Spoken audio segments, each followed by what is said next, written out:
bottom. People call you the underdog. They think you're the underdog, but you're at the bottom. But we going straight to the top. Straight to the top. Today, we kings. I'm a king, sometimes I feel like I'm petty. In the pits living my dream, I don't think that they ready. Yeah, Area 51 podcast right here. You already know what we do. We're gonna talk about a little bit of racing, and we're gonna talk about pacing back and forth. We're trying to figure out who gonna win and who gonna come at the bottom. Let's go. This is Cap Houston right here. Bobby, what you got for me?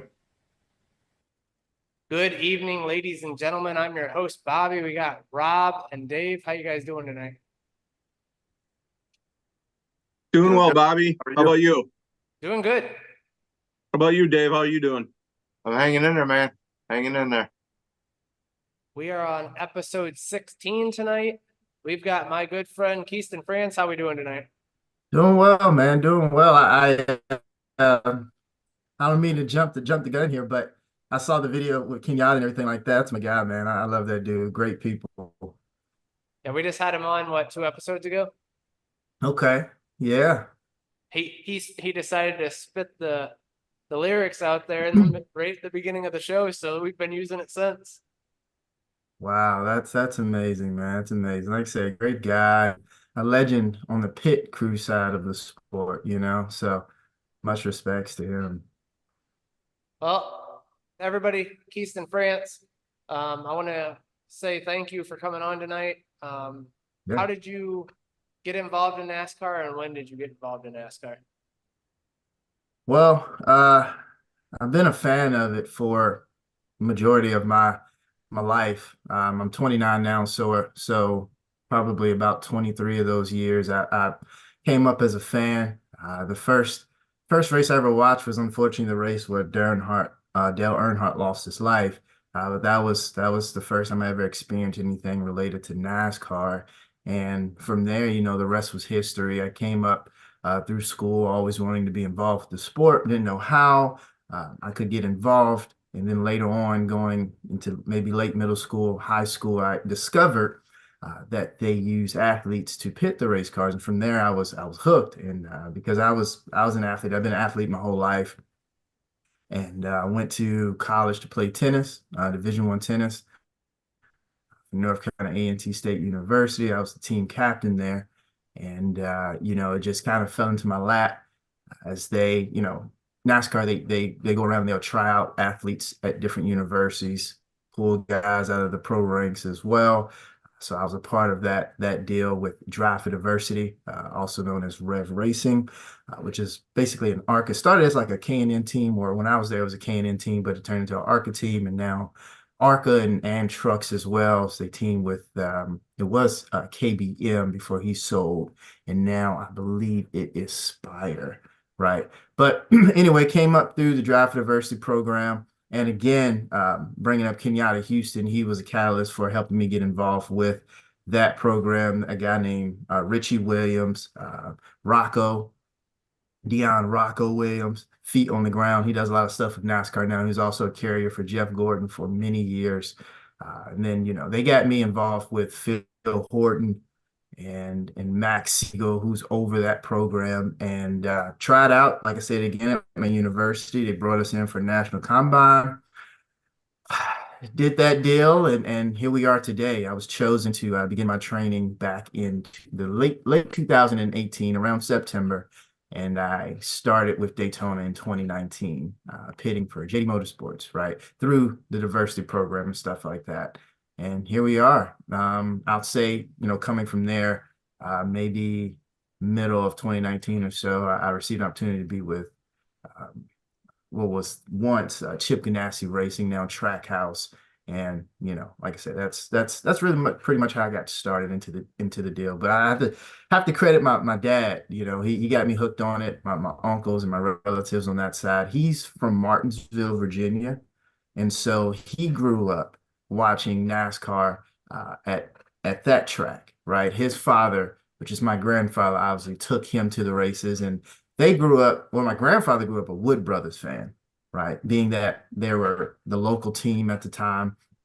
And so, yeah, it was all full circle. And also my grandfather was a Matt Kenseth fan. And like I mentioned to you guys before we came on air, I had opportunity working with Matt Kenseth briefly, and so again, it was a surreal moment. But yeah, to answer your question, that's pretty much how I got into this deal. Started as a fan, figured out how to get into it, networked, and like I said, had my tryouts and things of that nature, and here we are.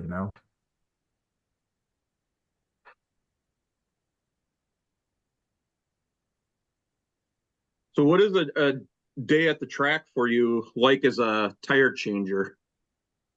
Well, I mean, the first things first, we travel the day of, so we're not there for multiple days, maybe like the road crew or the mechanics. Obviously they have to prepare the car, practice, qualifying, things of that nature. So we get to have our weekends, at least with Team Penske, because they only allow for us to do the Cup days. If we're pitting one of their main cars, we're only there for Cup days. So we'll fly out the day of 90% of the races, excluding West Coast. So we'll hop on the plane, get there. First things first, find our rental van. That's the first task. So we'll land at the airport, find a rental car, drive to the track, maybe grab a coffee or two. And then once we get there, our first deal is to set up the pit box, right? We get straight to work. We get the pit box up, make sure all of that is cleaned up, looking good, get the carpets out, vacuum everything. And then we go check the race car, which we actually do this a few days prior to the haulers leaving for the race. So we check it at the shop, and then we have like final checks at the racetrack. Just sometimes the team has to change things up, right? They'll modify the setup just a little bit. They'll tweak it just a little bit for the race, and so we go back and we'll do a final check just to see, if they change anything, see what may have changed for us in reference to, like, I guess, as a change of pools or anything of that nature. And different little things that could affect us on pit road that we need to know, right? Because again, some tracks like Martinsville, you'll have a tight fender on the left front. So my pool is very much so different. The pace is a little different when it comes to the pool. But yeah, and that's pretty much what we do there. Set up the pit box, check the car, and then, look pretty, walk around, and just get ready. Get ready for the race. We're only allowed to get our pit guns an hour before the race, so we can't do anything to those. NASCAR kind of has us handcuffed there. Back in the older times, team.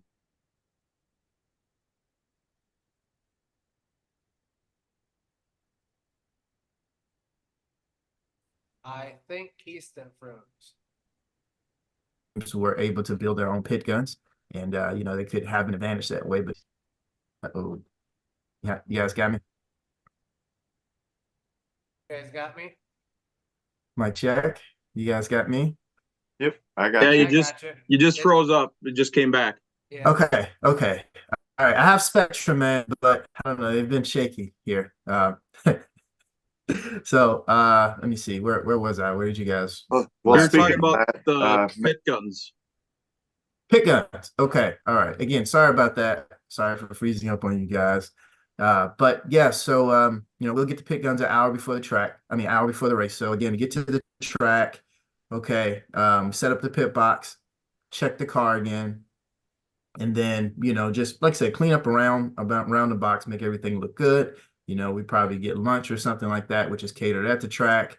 And then just get ready for it after that. It's not a whole bunch that we have to do on race day. But that's the bulk of it. We'll have team meetings and stuff before the race, things of that nature. See, I thought it was funny when you said you got to find a rental car and your Team Penske. It can't be hard to find a Penske rental car. Anywhere around the world. Yeah, no. I didn't mean to. I made that seem like that's a difficult task. It's not. Once we land, everything is in place, right? Right. But sometimes, when it comes to, maybe the people at the airport that hasn't managed that stuff, things can get mixed up. So, but I just say that's like the first thing we do. We boom, get on the plane, hop off, get in our rental, get to the track, and do our business, right? Yeah. See, the only reason I found that funny is I grew up in northern Indiana, so of course, Yeah. Team Penske is everywhere in Indiana. You know, Oh yeah. now with that being said, rumors of Honda coming over, Mhm. you know, which Roger's a big part of, Yeah. coming to our sport. What are you thinking along the lines of Penske Racing possibly backing a Honda if that manufacturer's brought to the table? Right. Well, I mean, obviously Penske was a Dodge team at one point, right? Right. I'm a huge Dodge fan, but anyway, I definitely enjoyed seeing Dodge at that time coming up as a kid in the sport. But now with us in Ford, I don't know logistics there. I know, we have a pretty big stake when it comes to being, Ford being our manufacturer. And then obviously with Penske and his deal with Honda, I can't really say, we don't really hear a lot of that talk. We're not in those meetings. Gotcha. I mean, from what I know, if the money is right, then anyone I assume would make a switch to it. But as far as from my knowledge, they keep need to know basis type of thing, right? So I can't speculate what he may do, if he may go to it. I would assume not, again, because of the history we've built with Ford now. Yes, sir.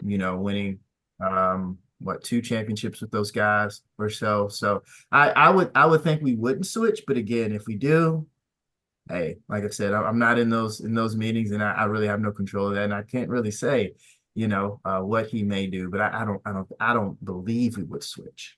So Right. we'll, like I said, we'll see. Time will tell. Again, when Dodge left, obviously we were forced to switch to another manufacturer, and so, again, unless Ford leaves, I just don't see us going anywhere. No, I don't see Ford going anywhere. Yeah, I don't me think neither. so Me either. I mean, they've been in the sport forever. Oh yeah. And Bring with the Pontiac amount back. of success that Penske has had with Ford, I think Ford would do everything in their power to try to keep them. I honestly do. I don't know. Most That's just certainly. me. But Yeah, we're on the same page, Jay. I think the same deal. But like I said, I mean, anything can happen. You never know. You never know. Never know. money talks. I've said it for years and I'll say it again, especially since I've been to Penske. One day they will go to Chevy, full everything Chevy. Oh my gosh. Yeah, I came from a Chevy team. So no hatred there. Like I said, I grew up a Dodge fan. My dad's always driven Chevrolet. So, if it isn't Dodge, it was a Chevy. But, like I said, hey, I'm and now nowadays I really don't have a favorite. So whatever the deal is, that's what I'll go with. But yeah, no, I have love for that old bow tie. So yeah. Now, 5 lug or 1 lug, and I'm only saying this because Boy. no, I'm saying this because Dave actually has the regular lug and then the single lug. So Dave showed the picture real quick. So, do you Oh, you prefer the spring or the big O socket? Well, when I was doing 5, I took the spring out. It kind of limited me from doing what I wanted to do. I never ran the 5 lug gun with the spring in the socket. It felt Really? weird. Yeah, it felt weird. Now, obviously, you're running the risk of getting a lug nut stuck, which I have. But if you're going a certain speed, you can pop it out. It's all in technique, right? I was never really a big spring fan of the spring in 5 lug. But it's cool. You actually have a 1 lug nut there. But yeah, if I have a comparison between the two,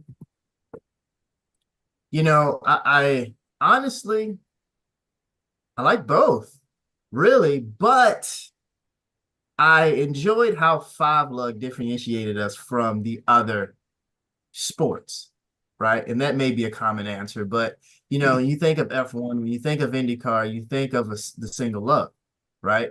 When you think of stock car racing, you're thinking of 5 studs, right? 5 lug nuts. And so I miss 5 lug in that way. Okay. I do. When it comes to, whether one or the other is more exciting to work with, I mean, the margin of error is is a lot smaller with one lug. And I could tell you Well, that, I was gonna if you, I was gonna ask you that. The time difference is seconds from five yeah, lug to single lug. So you had to pretty much, and I think all the teams did, orchestrate a brand new way of hitting a car. yeah. Well, the choreography is the same just about, the only difference is the speed, really the speed of the jackman, right? Because changes, Okay. we have one nut to hit, okay? And so we're going to get done with that pretty quickly, as opposed to maybe a second per lug nut and the jackman maybe having a little bit more time to get off of one side and run around the car. Like, we have one lug. And so you're looking at times of, if you're being competitive, we're getting done with the right side in maybe 2.8 seconds, 3 seconds, 3.5 seconds at the least to be competitive, right? Right. So the jackman has to be fast, right? And again, the jackman is considered the quarterback of the team. So the stop can't start or end without him. Okay, right? And so, yeah, no, the choreography is pretty much the same, but most certainly the speed is about 3 to 4 seconds faster. Because you think of five lug, 10 to 11 seconds, you're doing it, right? Back in the Yeah. day. Now you're looking at 8 to 10 seconds.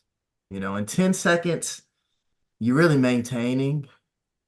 It depends on where you're at, what star you're in, but 10, you really want to have about a 9.5 second stop on pit road, you know. 'Cause, And so, because I can never remember, them saying in the, five lug is waiting on the gas man. yeah, Now, you got to get 2 cans in there on a fuel run. You yeah, guys are already done with your jobs. pretty much. Like I said, depending on how many gallons we're going to put in the car, would dictate if we're waiting on the gas. I mean, usually you see that at, the 2 mile tracks, the longer tracks, super speedways, things like that, where you have to wait on the fuel. You need a lot of fuel. But yeah, no, I mean, if you do your job correctly, everything is clean.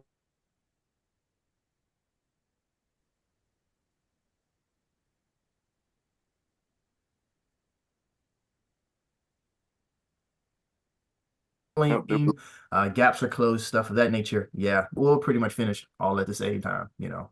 So, and that's awesome. okay. Do you guys still have me here? Yeah, Yeah, you Yeah, it just just came said, back. yeah, it says your Good news. bandwidth is low. Yeah, I'm so sorry about that, guys. I don't want to ruin your show here, but yeah. Ah, you're good.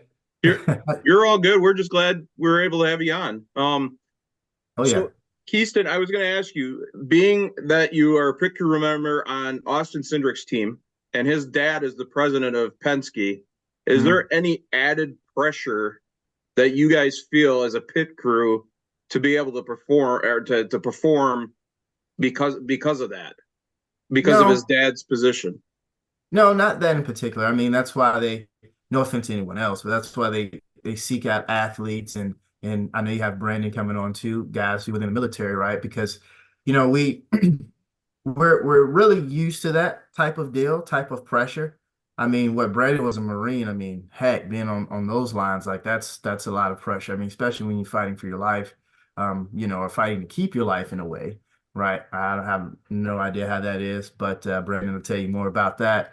But coming from our stick and ball disciplines, we are very much so comfortable with having to perform under quote unquote pressure, right? No matter who's watching, sometimes Roger Penske will chime in, and you're like, oh man, he's over our radio, right? At least for me, because I'm a fan, so I'm like, just Roger Penske, and so it's not only Mr. Cindric, Tim Cindric, that's overseeing us. You have Roger as well, and then you have millions of people watching at around the world, as The Rock would say, 1,000 in attendance. So, I mean, we're comfortable with that. People come out of the pro ranks, okay? People come out of playing big time college football, basketball, anything, like even tennis.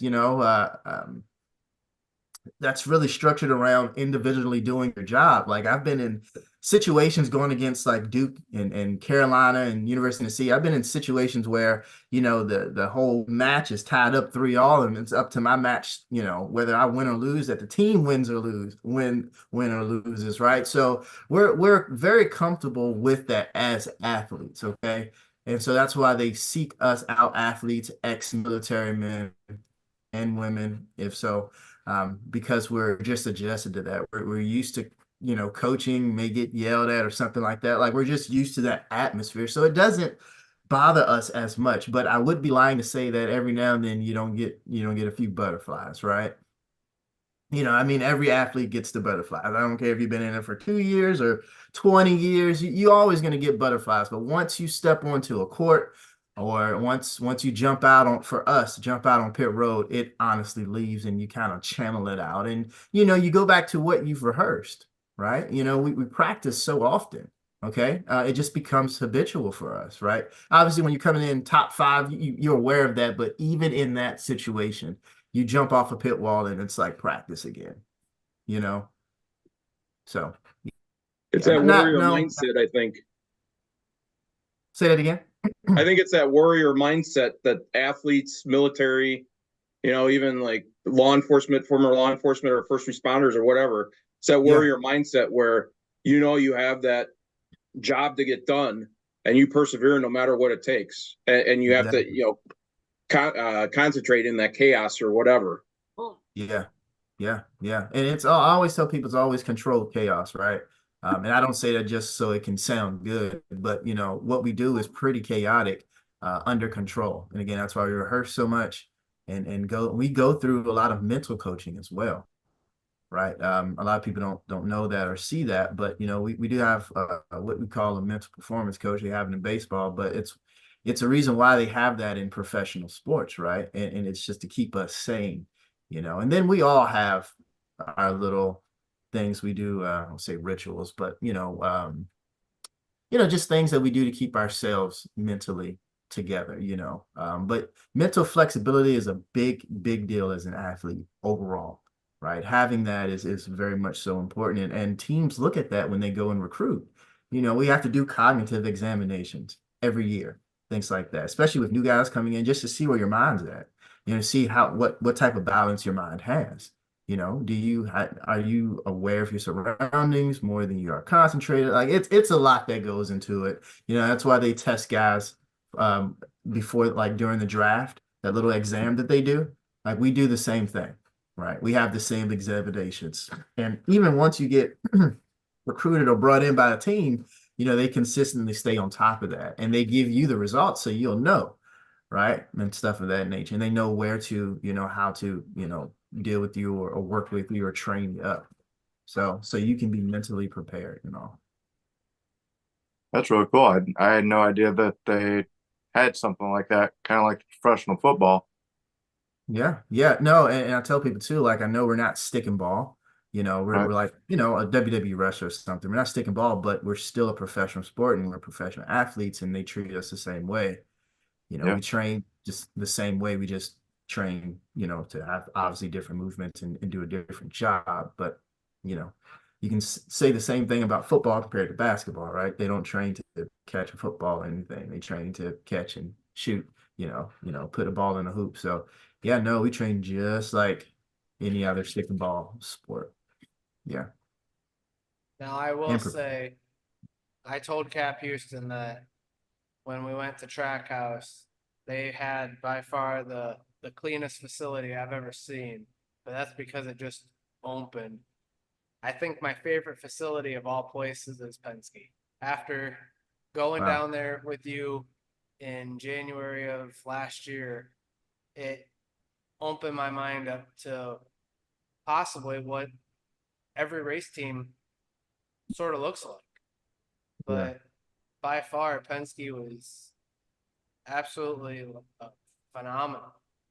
Yeah. I think one of the main deals for us is just, again, having a spotless, clean facility, right? You can basically eat food off of. But again, every team has their personality.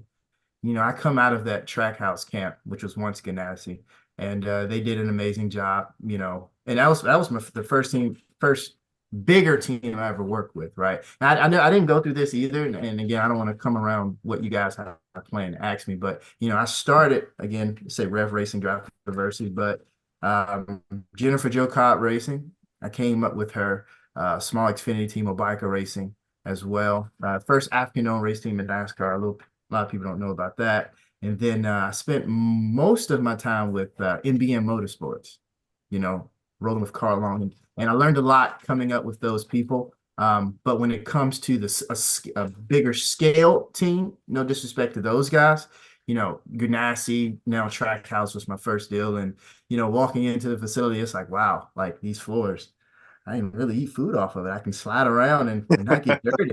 And again, nothing against Carl Long, NBM, and stuff like that. You have what you have, and you do what you can with what you have. And we certainly did that, especially with like Timmy Hill and Joey Gase and those guys. I mean, we ran as hard as we could every weekend. But walking into a Ganassi or a Trackhouse now, I'm like, oh, goodness grief, just the size of it alone and stuff like that, and seeing how clean the floors were and things like that. Yeah, but Penske, I always had an eye on them, because from my angle, they were always the collared, button down type of organization. And again, replacing towels every day on the floor, literally, just to make sure everything stays clean and spotless and to their standards. It was something that I always wanted to be a part of. And I thank the Lord for allowing me to grace those floors and stuff like that. Again, especially as a fan. I mean, because just being on a 2 car, I mean, you have the Rusty Wallaces and I think Bobby Allison. I can't remember too far back, but even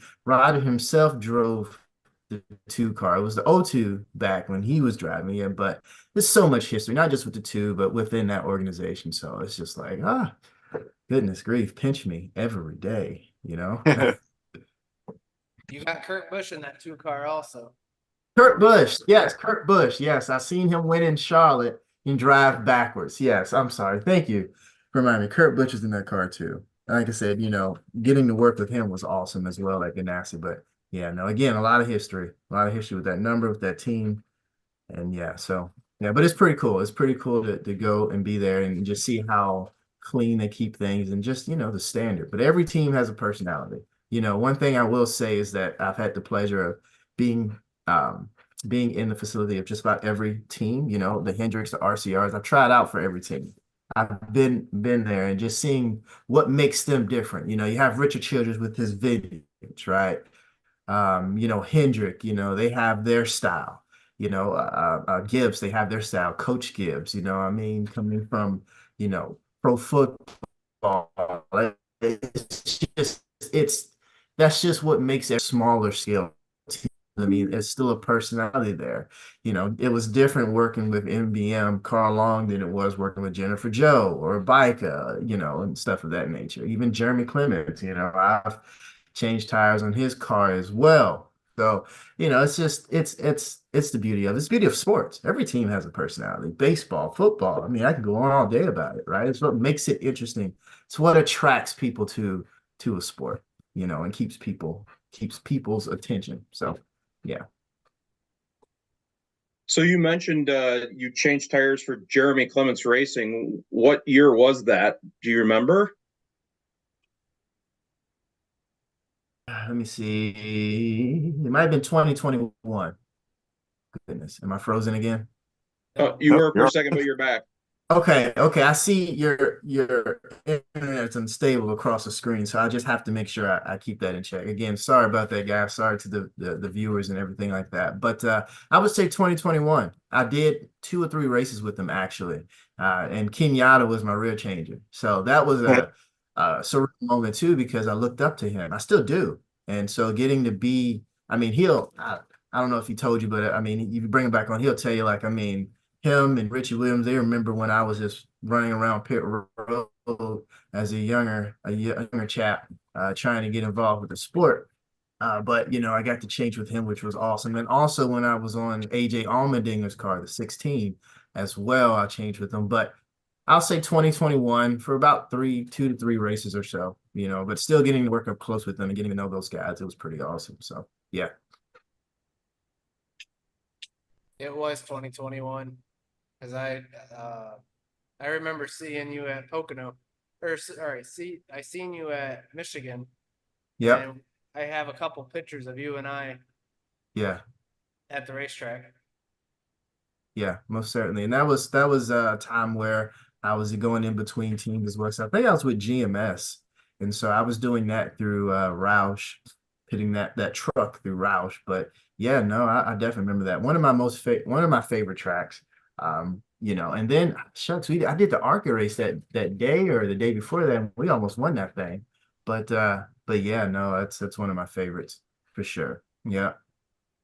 Now, since I've talked to you last year to this year, Mhm.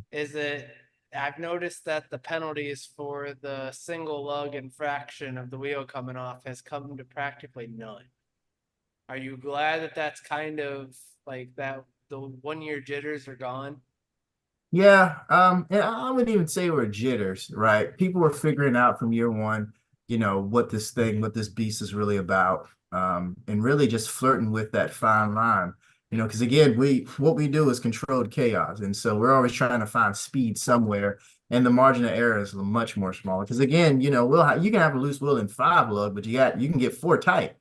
Darn, you can get 3 tight in the star pattern if you really want to risk it, and maybe get a fine at the end of the race. But if you can get a win, then most teams was going for that. But yeah, no, I've been on the bad side of that 2 years in a row. I've had to face suspension. But I think when it comes to us and our job in particular, we know what's at stake. I honestly don't feel NASCAR should implement such a hefty deal, at least for the first infraction. That's just my opinion, because we don't purposely mean to do it, but I understand there's a safety behind it and things of that nature, so whatever. But I'm glad because we compete every weekend, right?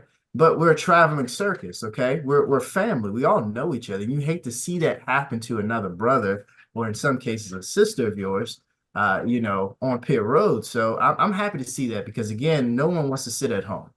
Okay. As an athlete, as a player wants to play, and so serving or used to be a 4-week suspension, or now a 2-week suspension, it's no fun. You just don't want to see that. Okay. Just as a group, as a unit, as a family, right? And that's what we are in NASCAR. We have different jobs. But we all come together, as the Bible would teach. We all come together to make a one good show. So if you see a brother down, it sucks, and you don't want to see that happen. So I am happy so far not to see a lot of that. I think the 17 had to serve a suspension for 2 weeks. But we do our best as professionals to not allow that to happen, because again, behind that, the team has to pay a fine. And it's not $20, so you don't want to be the reason why your team has to pay extra money for something. And so again, that's why we practice and figure it out and make sure we understand our equipment more and more each and every day, right? So yeah. Now, when you said that NASCAR impounds your guns, so the gun you practice with at Penske, is that the same gun you travel with, and then you give that to them before, say, the race for inspection? No, it's a different gun, same company. They allocate us a certain amount of guns. They allocate a certain amount of guns per team for practice. And we don't have to keep sending those in unless it breaks or something. Then we have to send it back to Paoli, which is the company that produces our guns, and they'll fix it. Okay, we couldn't fix it. We couldn't fab a piece or whatever, and to add to it. We have to send it exactly like right back to them. It's kind of like the new generation of the car. Like, we have to send that back to NASCAR. I believe I haven't been in the shop, working in shop for maybe it's been 3 or 4 years since the last gen. So I can't tell you 100%, but from what I do remember, like we're allocated a certain amount of bodies or chassis, and whatever alterations we make, we have to send them to NASCAR and get it approved. So it's pretty much the same thing with Paoli and all, right? They'll give us a certain amount of guns to practice with, right, throughout the whole year. We don't have to send it in unless there's an issue that we can't fix. But at the track, they make sure to regulate the time for that, just to make sure there's no advantages on Right. pit road, but that doesn't stop us from finding advantages outside of that, not having to do with the gun, but with a choreography or a certain way that we change the tires or jack the car, or, we can still find some stuff, right? Right. So yeah, you can always tweak it. I mean, baseball players in the MLB have to use wooden bats, but there's something that they can find that they can use to separate themselves, right? It's like that in every sport. I just remember the old school guns that you would see, taped up and have, Oh, yeah. long shafts for, taking them off, slamming them back on, Yeah. and, I don't see that anymore, with the pits. And you Yeah. guys have cameras on you guys all the time. Oh, yeah. I think the coverage of you guys are getting is so much better than it used to be. Oh yeah, most certainly, and I'm glad that's coming into awareness because we're just as important, right? And I'm not saying NASCAR never thought we weren't, but we're kind of like the offensive lineman of NASCAR. You don't really know too much about us, but if we weren't blocking for the QB, he'd get sacked pretty quick, or if we're coming in and he's again P1. It's up to us to maintain that stuff, or to gain or lose spots. It's on us. And so I just thank NASCAR for, taking time to cover us a little bit more, our stories, because I mean, we all come from different walks of life. Okay. And it's very important for people to know about it. It's pretty cool to know. Like, I think a couple weeks ago, they did a feature on a buddy of mine, Charles Brown, who, came from Africa and, got in good with Kyle Busch, and he has a story there, and then next thing you know, he's changing tires, at Joe Gibbs, and now the rest is history. So that was pretty cool to see, right? So yeah, kudos to NASCAR for that. But yeah, I thought that was really cool when, I don't know if you guys participated in it, maybe you can enlighten us, but they had like every single pit crew, profession, kids, all that stuff. Did you get to get involved in any of that? yeah. So they have all of our information. Okay. NASCAR took that up, but they'll pick and choose who they would want to cover each weekend, Okay. stuff like that. So I obviously can't dictate that, but one day we may show up to the track and say, hey, they'll probably want us a lot sooner than that. But like, hey, this weekend we want to feature the 2-car crew. We never really know until maybe a few days before. But yeah, no, NASCAR has information on all of us. They have the backstory on just about every athlete starter on the Cup side. And so yeah, it's only a matter of time, possibly. You may see me talking on TV about where I come from. What's my middle name? So, but anyway, yeah. Keyston, you ought to know university. Yeah. That is so funny. Yeah. Hard knocks. But anyway, so yeah. And that's one thing I love about the All-Star race too. Especially with the crews who make it to the final race, like you get to walk out with the driver. I quite frankly think we should do that every race. Maybe too much, I don't know, but we should walk out with the driver doing introductions. Why not? Right.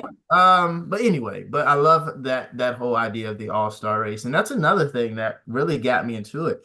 I really wish that we did the All-Star race how they used to do it. Like the pit crew had that competition where they do the skill positions, which whoever wins that can get a little check for that too. But do the skill position, then you got to jump over the wall and then push the car. I first saw that, and I was like, that's cool. I wanted to do that. We compete at the what's now the Spectrum Center, things of that nature, and just make it a deal. But I think with sponsorships and stuff dropping out, they weren't able to continue with it. But I missed that part of the All-Star weekend. But being back in North Wilkesboro and stuff like that, that's cool as well, and how they have that set up and structured.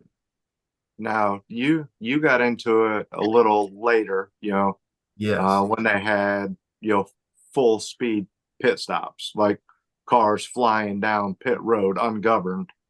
When they got back to that for the All-Star race, what was your envision of that? I mean, obviously they brought safety into it. The car had to be stopped, but to watch a car fly down pit road like they used to, you know, Yeah, no, get your butt to the right side of the car. That's the first part.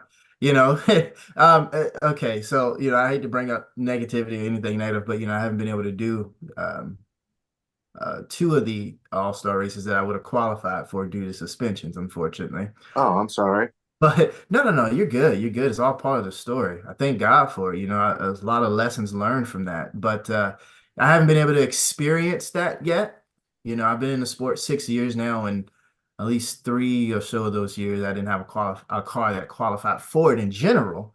But these past few years, like being on the 16 and then being on the was it? Yeah, the 20, the two, sorry, the two, and then whatnot, like I hadn't been able to do it. But still practicing and rehearsing leading up to that, your whole mindset is like, oh, flip, there's no governor on it. But, I really think nothing changes for us because we love it when you bring it in hot in practice, like bringing it.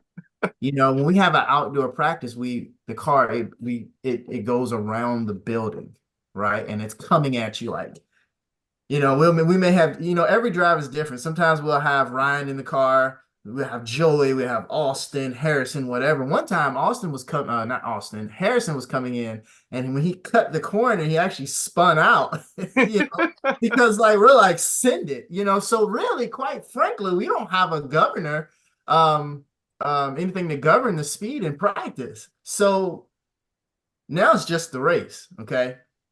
It's a race situation. So you have it in your head, but at this point, for the majority of us, we're like, it's nothing any different from what we see in practice. It's just get your butt to the right side of the car, which is the mindset anyway. You don't want to be caught lingering somewhere in the middle of pit road when he's in your box because you could get hit, right? Get to the right side, pit the car, get off the right side, finish the left side, and you should be in good standings, when it comes to time. So that's what we're machined to do, if you will.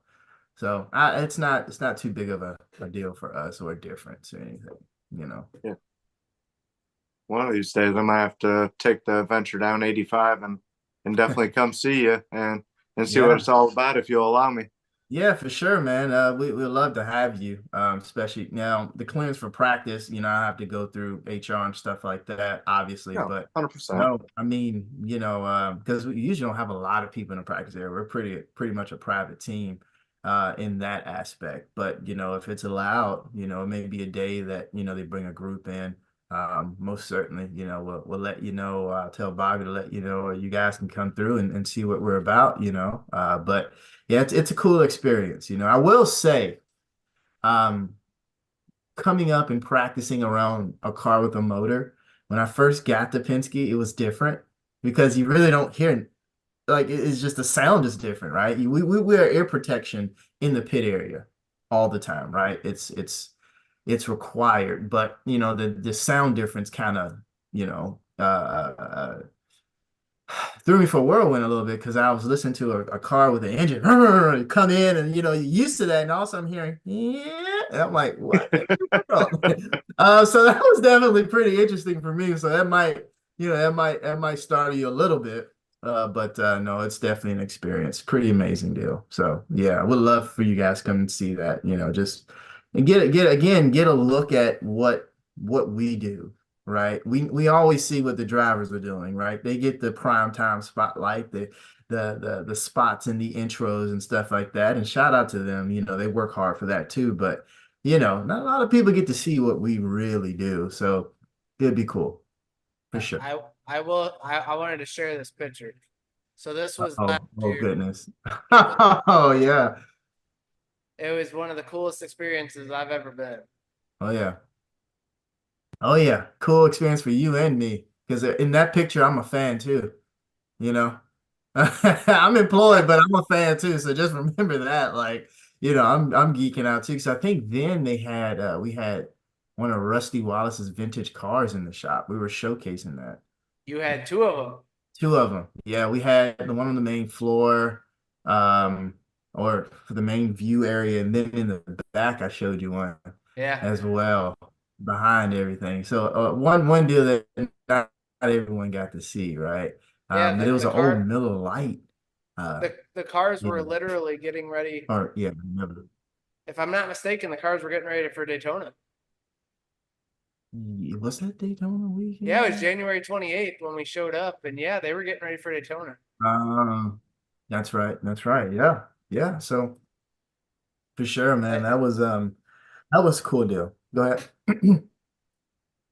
I was trying to find the pictures from you and I at the racetrack, but I'm not finding them right I could have sent them to you. You should have told me, man. I didn't. I knew you probably wouldn't surprise me. So, but yeah, no, that was awesome. It was cool for you to come by. And like I said, man, again, when I'm either giving a tour or, just walking around the shop, I'm a fan with you as well. And a lot of guys that come into the sport on my side, usually didn't follow it, or, they never saw themselves pitting a race car, never heard of NASCAR, things of that nature. There's only a few of us that actually have followed it, fans of it, still are fans of it, and again, it's like you're really living the dream, that's what it feels like, and but again, obviously we know when it's time for a job, it's grief, man. Just going through that shot with you. I might be going in and out again. Don't know. Okay, am I now. back? You're good. You're good. Okay. All right. All right. Again, sorry guys. Sorry to the viewers, but going through the shop like that with you, it's just, again, it's so freaking cool, right? Because I mean, I was 28, that 2018 championship trophy was a little bit before I got into it. It might have been, well, I was in it, but I was just in it, right? I hadn't pitted a race yet, but again, working up close with people I've seen afar off has been such an amazing opportunity, right? I mean, I grew up watching Joey. I've met Rusty Wallace a few times.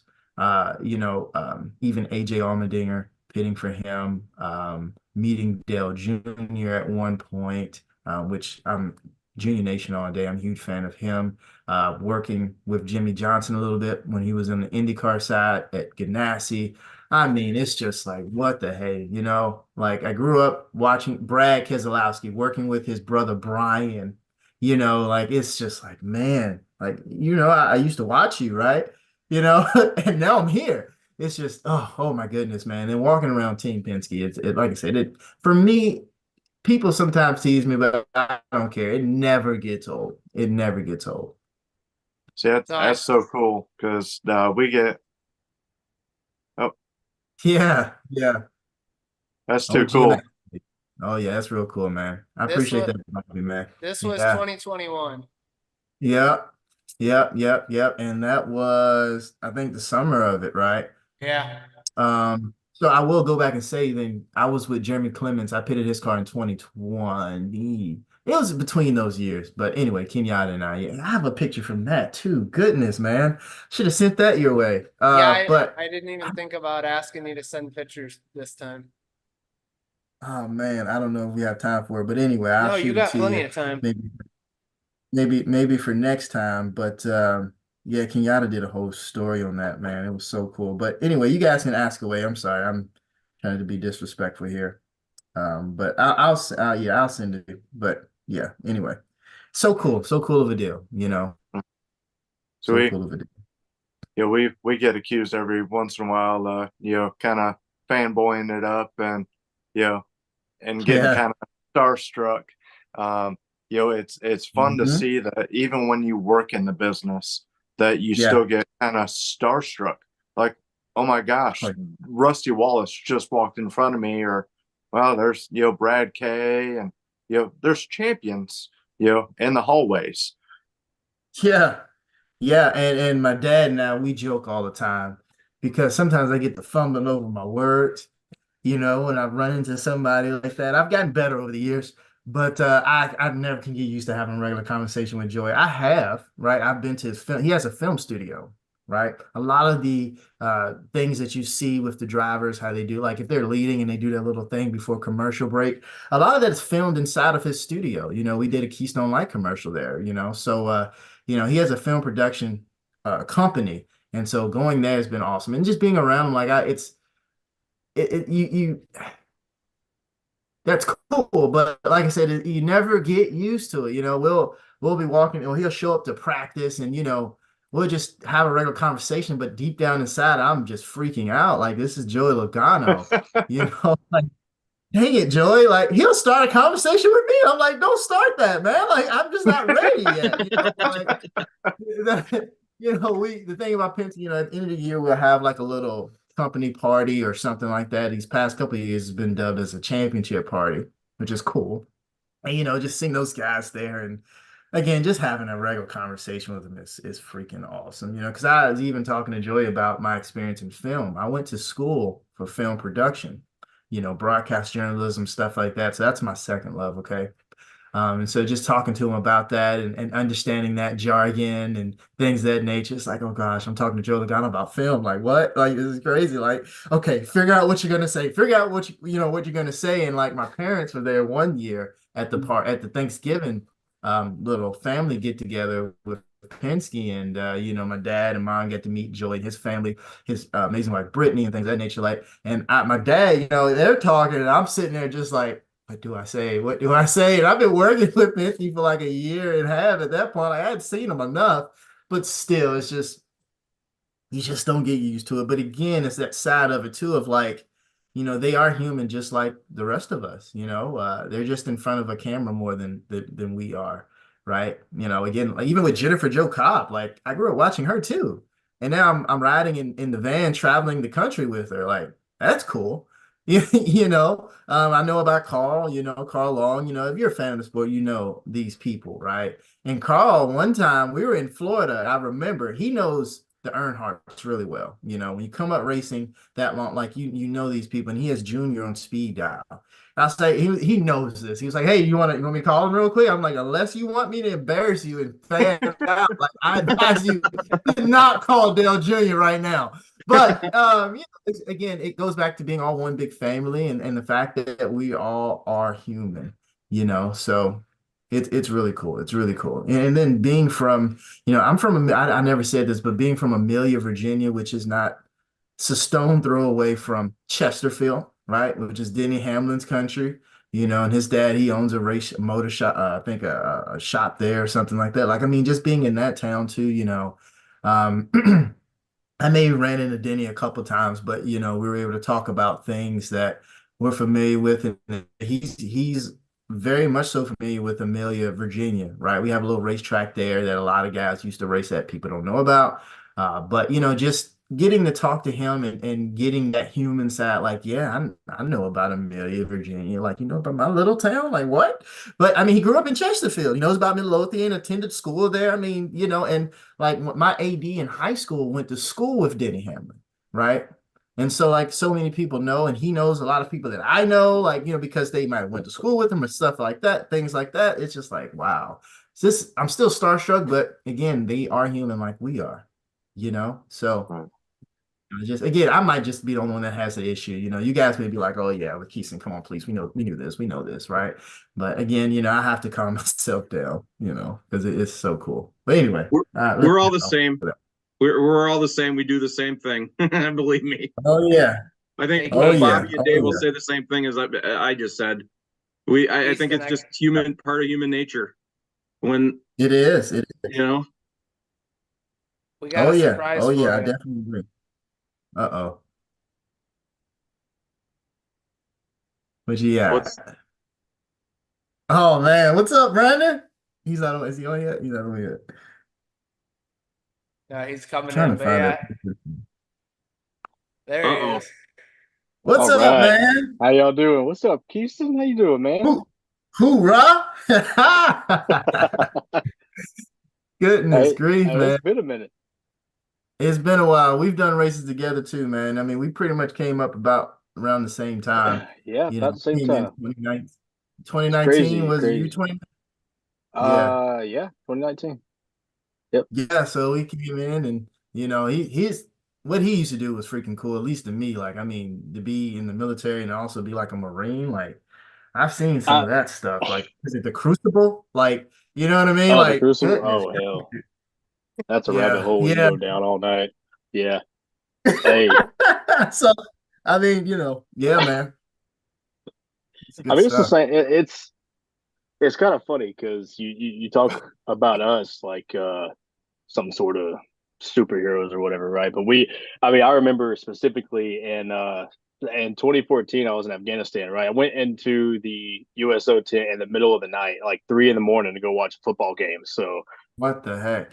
who's the superheroes, Honestly, we're in here watching y'all on TV, so you stick and Yeah, ball, boys. goodness grief. But you guys are there protecting us, right? Again, and it goes all back to really, I mean, I talk about the aspect of a team, and the Bible speaks of that too, being all Yep. of us being a part of this team. And, I don't know what you guys' beliefs are, so I'm not trying to throw Jesus on you, but, we're all have our different jobs, okay, in this world, in this time that we're here on this earth. And, but we all come together, to complete one task, to be considered part of one team. So we may be stick and balling or racing or something like that. But at the same time, someone's defending our life. We're all part of a bigger purpose, a bigger team. So yeah, no, man. I mean, that's cool. That's cool though. The experience and what you just shared, but it's all equal opportunity experience for sure. For sure. Yeah, thank you, Brandon, for your service and sacrifices. We all greatly appreciate it here at the podcast. So Yeah. definitely Thank you, sir. Appreciate definitely that. thank you. Yeah, thank you very much. Oh yeah. Oh yeah. I'm sorry, guys. I'm paying attention. I'm just trying to find that picture with Kenyatta, man, because it's like that moment was so surreal, guys. But I mean, I guess we'll move past it. I'll send it to you, Bobby, or something like that. But Oh, you're good. oh, here it is. Okay, I'm gonna send it. Here, I know I'm gonna no, have don't time even here. worry about sending it. I'll do it this way. I'll let you share it. Well, it's on my phone here. Hold on. Oh, okay. Well, Let me then just send it to me and I'll put it on the. let me just let me just send it to you, Bobby. Sorry, it's screenshotted, so it's a little unprofessional, but That's all right. yeah. But I mean, again, like I said, just going back to it, man, life, full circle type of thing. And then really, gosh, I could go even further back. Um, let's see to when we first met in Martinsville, Kenyatta and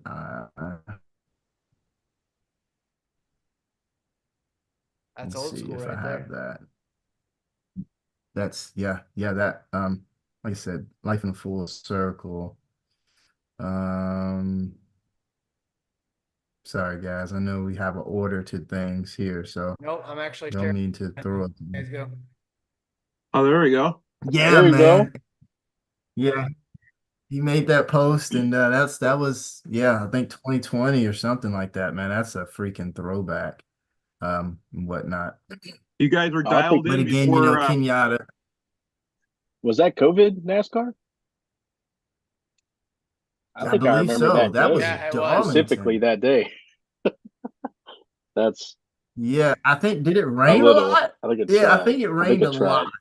So I could be Yeah. wrong. Well, that was Xfinity race. The Cup race was something else, man. if you look, That was a lot of fun.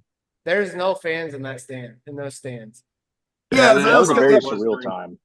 COVID yeah, then. so 2020. So I'm trying to get my dates right here, guys. But yeah, no. Oh, and here's okay. I got one more, and I'm gonna get out of you guys' hair. Here is when I first met Kenyatta, and whatnot. I'm gonna send this one to you, Bobby, and this is it. I promise. Uh, but yeah, no, like I said, it life in a full circle, it's a pretty cool opportunity, not only with working with drivers and stuff like that you've watched for years. I was telling Brandon about, being around Joey and how I'm trying to get used to having a regular conversation with the guy, which I have, but it's like, "Hey, this is Joey freaking Logano, or whatever." But anyway, so like even with Kenyatta, like it was so cool just to, have looked up to him for a lot of years. And then now, being able to have worked with them and compete with them. I mean, that was so freaking cool, man. So yeah. I don't know if you got it, Bobby. Yeah, I just got it.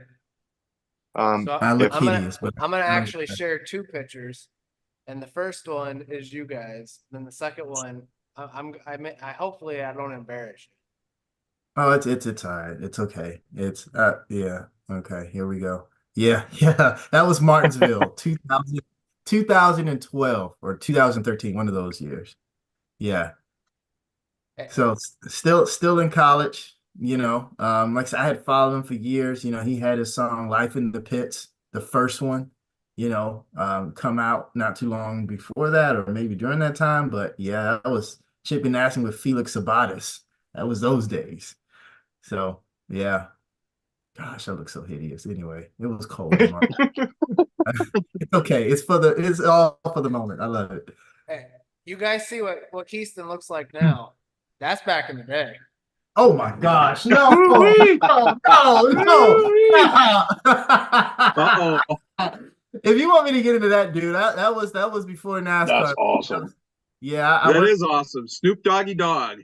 yeah, man. And a lot of people, funny thing about that, I wish I was recording this, man. I just never knew he was going to say this, but a lot of people coming up through school said I looked like him, right? And I'm like, come on, that's bull jump, right? I can So see I, it. I, I can I see used it. to, Mhm. I used to work in gospel radio as a producer. That year, we were nominated for what they call a Stellar Award, which is kind of like the Grammys of gospel. So I'm there with guys like Kirk Franklin, Marvin Sapp, Mary, just to name a few people. And I walk up to him, during the ceremony. He was like, "Man, are we cousins?" I'm like, "What?" He thought we looked alike. And I'm like, "Well, dang, man, like, okay, I guess it's official now." And then I had him to do it because I was there. I was at the ceremony, but I was also getting like sound bites, for our show. Because if you ever listen to radio and hear people say, "Hey, this is such and such," and you're listening to 106.5, da da da da da, so I was there getting sound bites for the company too, but at the same time doing an interview as well. But for him to say that, I'm like, well, that's freaking cool. Okay, well, I guess I do. I guess it's official. Straight But from the dog's mouth. yeah, no, yeah, man, that takes me back. That was I actually in like Las that. Vegas. I like that. Yep. So Keystone, you said you hoped it was recorded. Well, it's Huh? recorded, so now you have it. Yeah, you're right. Right. Yeah, Yeah, it's out there now. Yeah, totally true. Thanks, guys, for that. Copyright Area 51 podcast. Let's go. Appreciate You that, just guys. broke some news here. Yeah. You and Snoop Dogg are cousins. Yeah. Long lost cousins. Or I might be his kid. I don't know. Either way. Anyway, so I'm sorry, Mom. No, I'm not. But anyway, but yeah, those were good moments. Like I said, that was in Vegas too. That was the first time I ever been to Vegas, so that was cool being on the West Coast for that. We were at New Orleans, getting to walk the red carpet. I ain't gonna share any more pictures, but I can go for days when it comes to that stuff too. So, yeah, man, yeah, the story of Keystone. So, Hey, Keystone, can I ask you one more question, Bobby? Yeah, go for it. man. All right. So we ran I guess we're calling them all weather tires now. Mhm. You got to see them up close and personal. Did they respond like you guys had thought they would have responded? So I guess like rain tires and stuff like that. Yeah, because you guys threw them on for the first time, I guess, and NASCAR history outside of, I think it was Wilkes. You guys ran a all-weather tire. If I can remember, I thought we did last year at some road Okay. courses, maybe one or two, if I can remember correctly. But I mean, when you throw those tires on from our side, the cars are a little slower. When it comes to the engineering side, I don't have many answers for that and how, it differentiates number wise. But, the pace is definitely a little slower for the most Gotcha. part. Let me see. Was that Richmond? Yeah, Richmond, my home track. I think that's the first time I remember seeing it at like not a road course. So when it comes to like an oval or something like that, it wasn't the track was pretty dry. So, they could go at a decent speed, but for the most part, when we throw those things on, it's like, we understand the pace. Usually we're not coming in for a lot of pit stops type of thing. But, definitely it was my first time ever doing non-competitive stops on the cup level. Okay. I've done them before, when I was doing ARCA with, back when I was with like Excalibur in those days, and I was working with Venturini and stuff like that. My only 2 wins thus far has been on dirt tracks, DeCoin and another one in Illinois. I can't think of it, Brandon. You might know the track, but those Salem? were non-competitive. Huh? Salem? Was it No, Salem? No, Oh no, it was Salem. Yes, it was was Salem. it?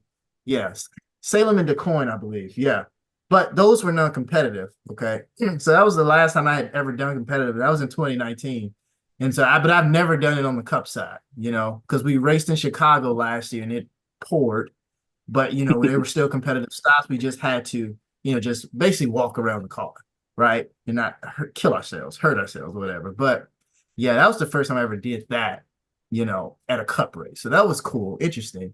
But for the most part, how they responded in Richmond, at least from my naked eye, like, I mean, it wasn't too big of a change. Maybe, again, a difference in pace. But like I said, when it comes to numbers, I couldn't really give you that per se. That makes sense.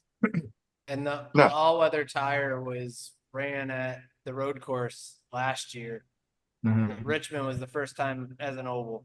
Yeah, yeah. I think it was the oval. I think the reason why my understanding is with the all weather tires or the rain tires, there's no stagger in them. They're the same, so it makes basically makes it tighter or whatever the handling wise. So they have to adjust for that.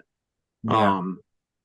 And when it comes to pulling the tire too, you have to take a look at that as well. So when we were in the garage, we not only checked the car with regular slicks, but also like how is it going to feel pulling the tire with the rain tires, because that's something we not yet haven't have practiced in our area, doing that type of deal, right? Because even if we're in those situations, the stops aren't necessarily going to be fast or whatever, or in some cases not even competitive. So we really don't rehearse it too much, but that was a thing that we looked at in the shop before the race. So that was different too, But setups are great, so didn't have much issue with it.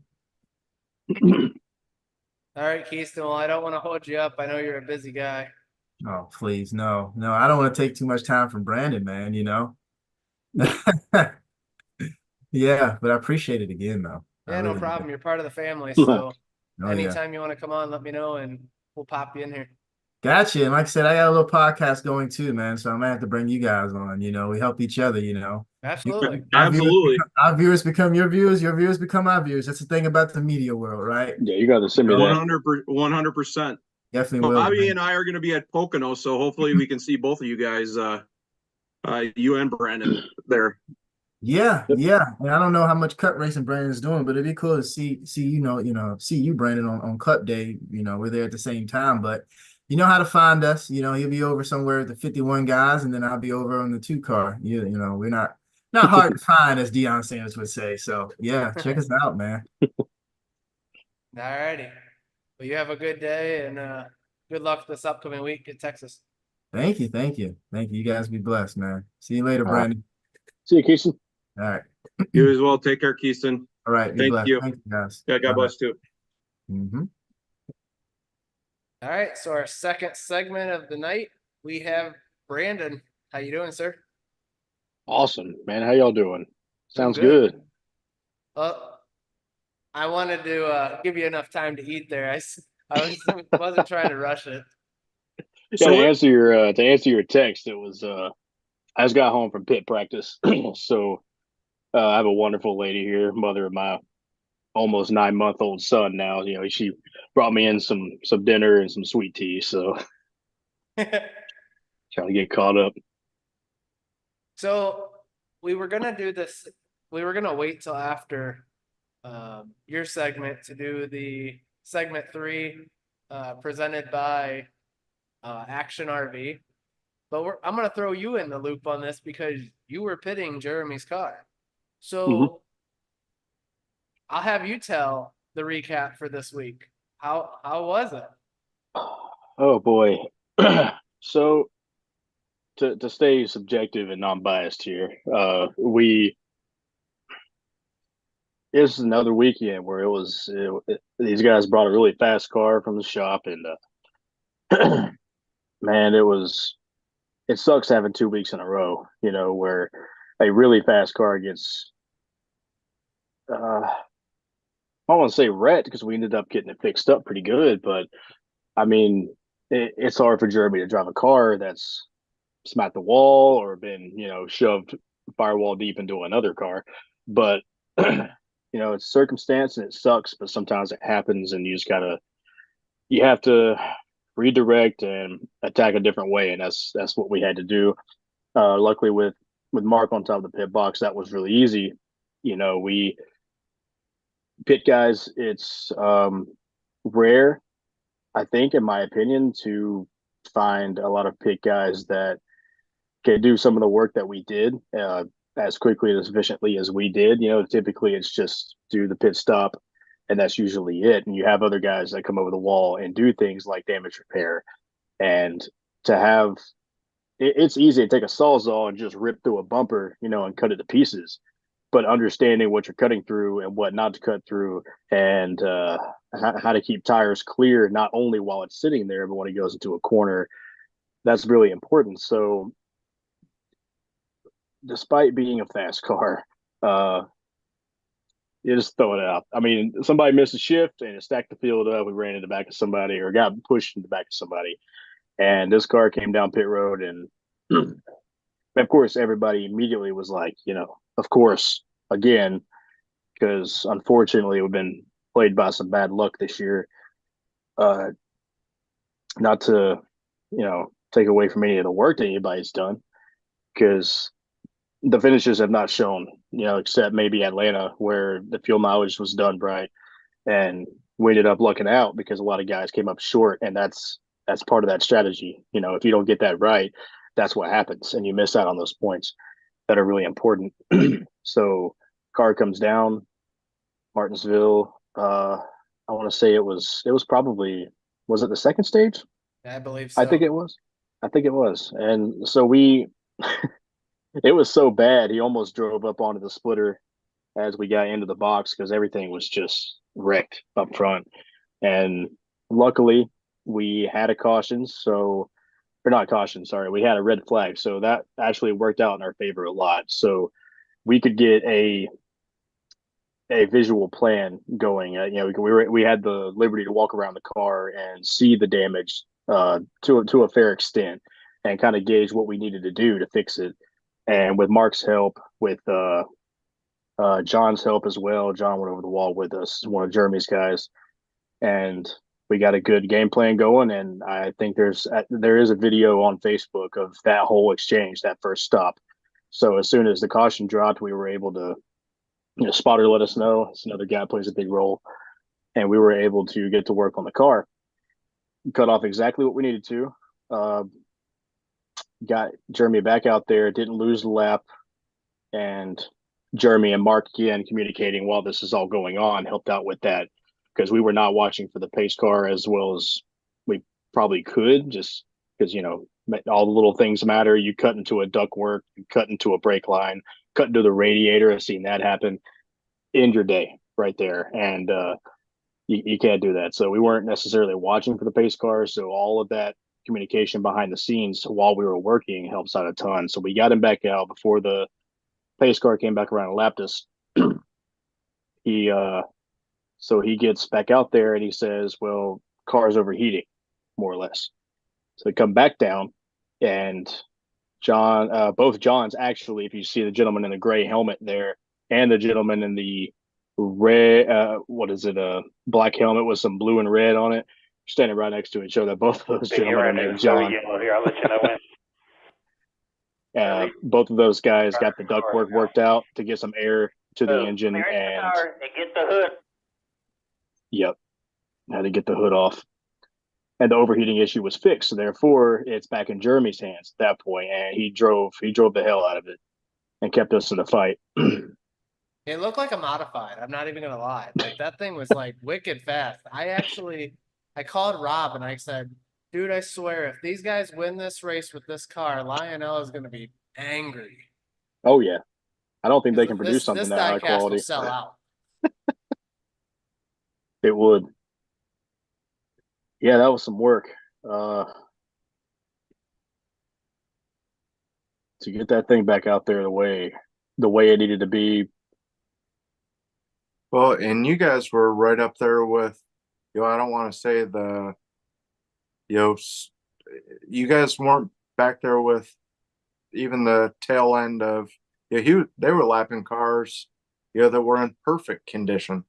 Yep. Say like, Joey Gase was 2 laps down, and here's Jeremy running with a half a car, only 9 seconds behind the leader. I mean, that is, I applaud you guys. I mean, that's awesome. I mean, that's a lot on you guys and Jeremy's driving also.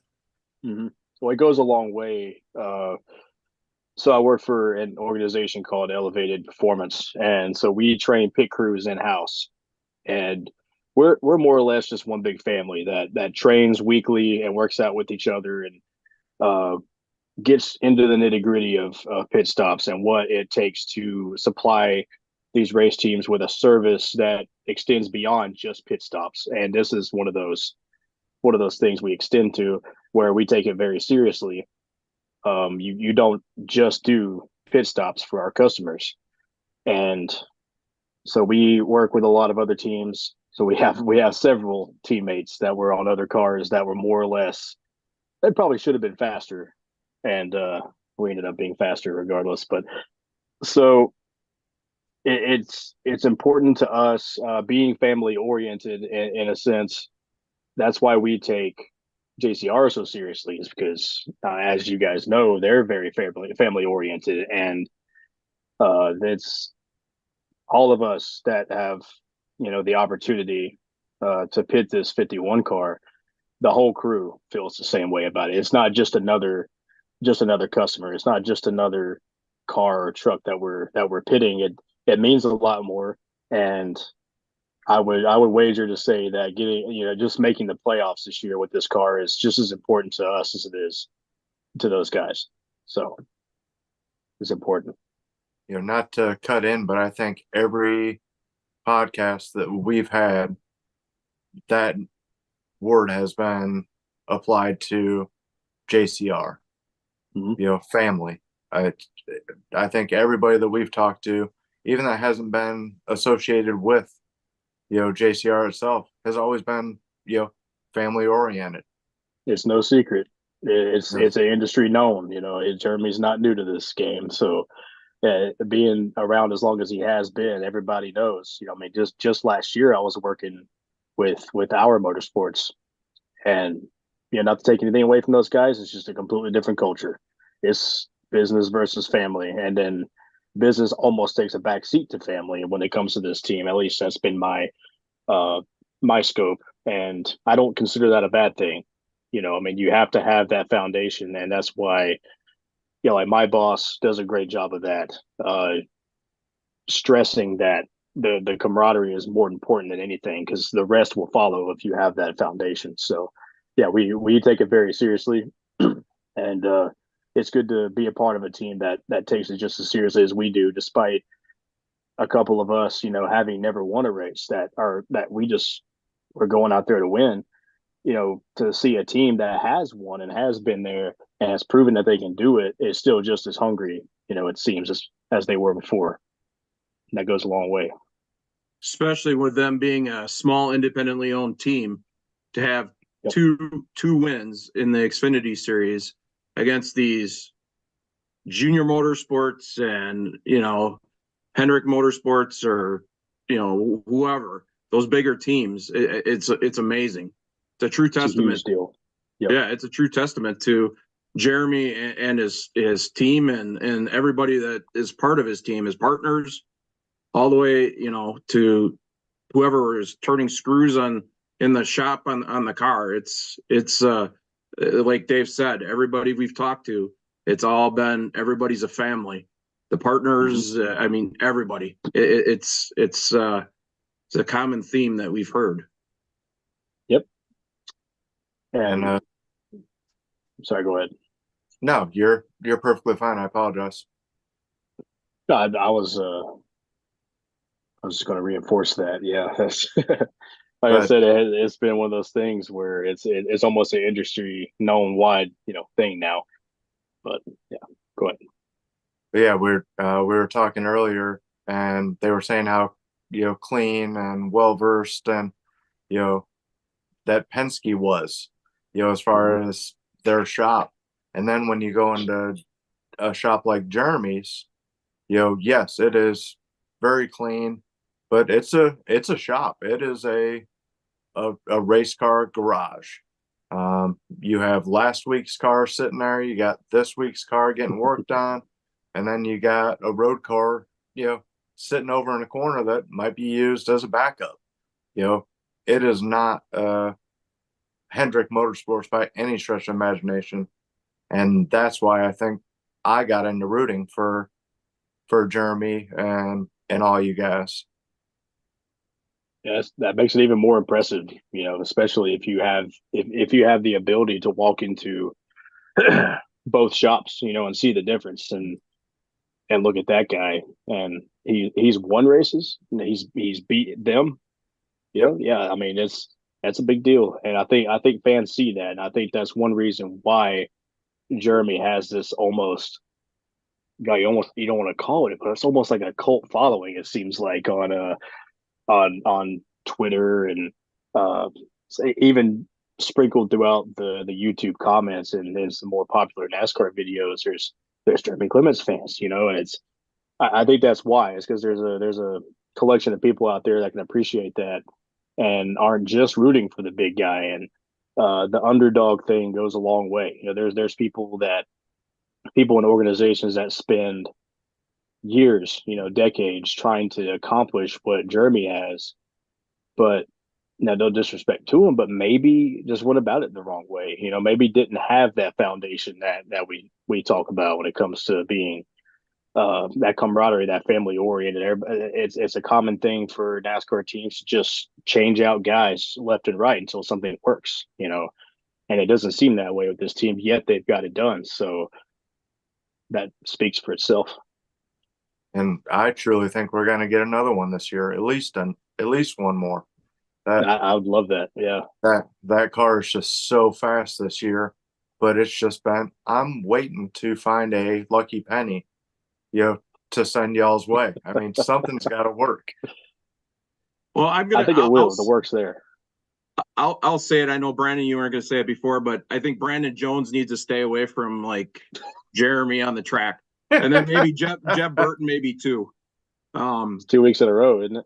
Yep, 2 weeks in a row. Engine blew up at Richmond, got oil on the track, and he got into it, hit the wall, and had a fast car, and that was the end of that. And then Brandon misses a shift on lap 70, wads up, accordions the whole field behind him, and takes out I think it was 12 cars, 10 or 12 cars that got affected in that thing.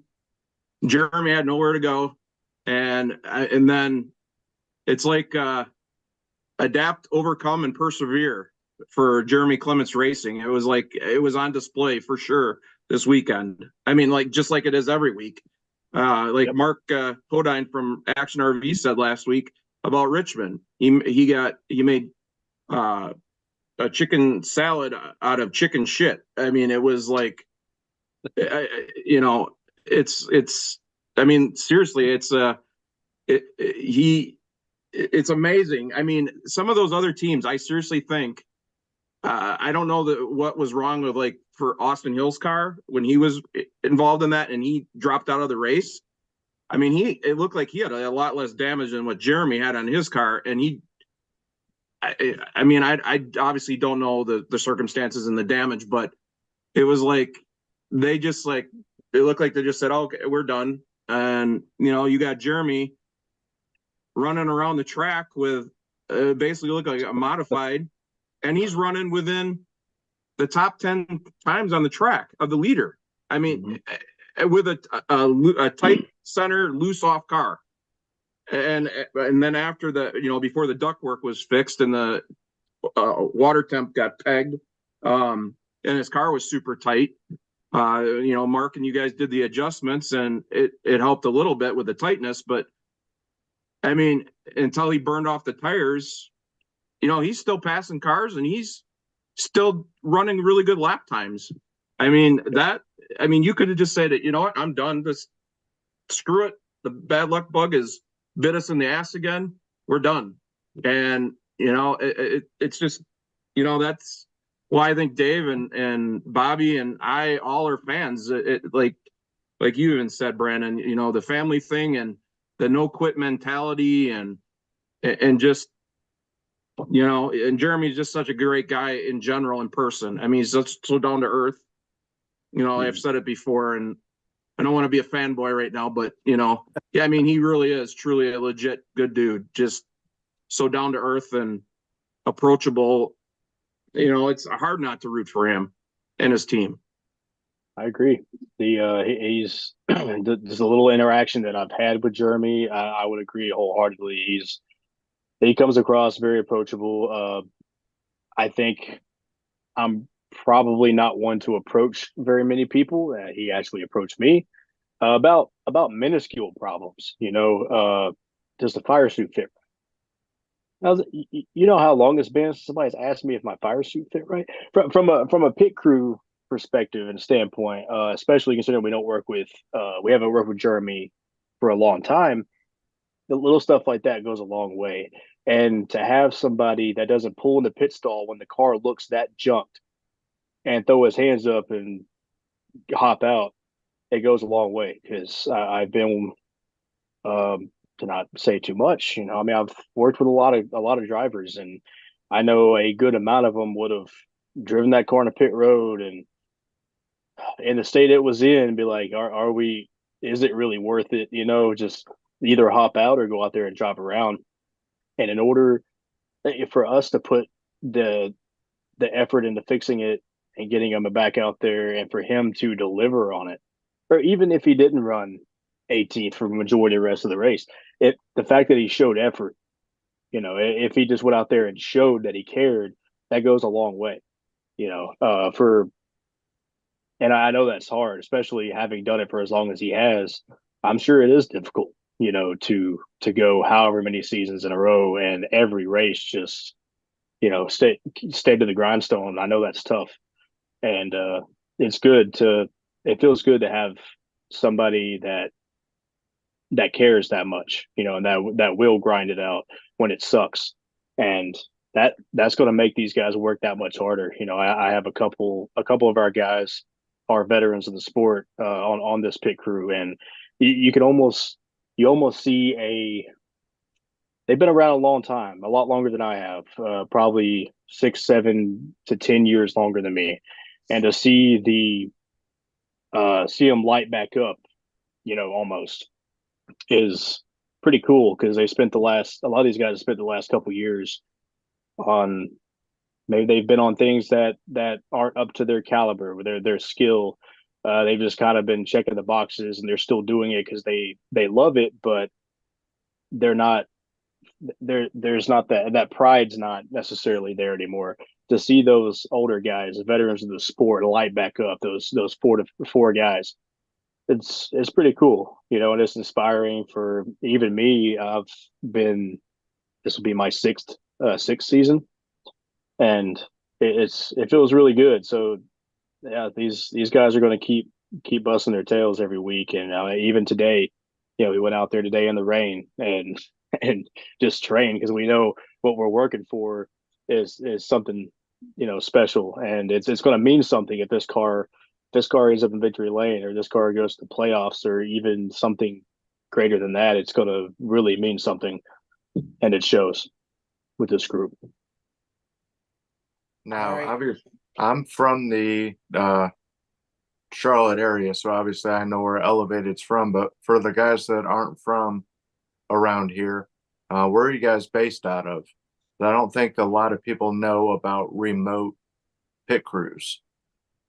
So we're based right next door to Young's Motorsports, near the SRX Racing Experience building. It's a small business park near the Mooresville drag strip.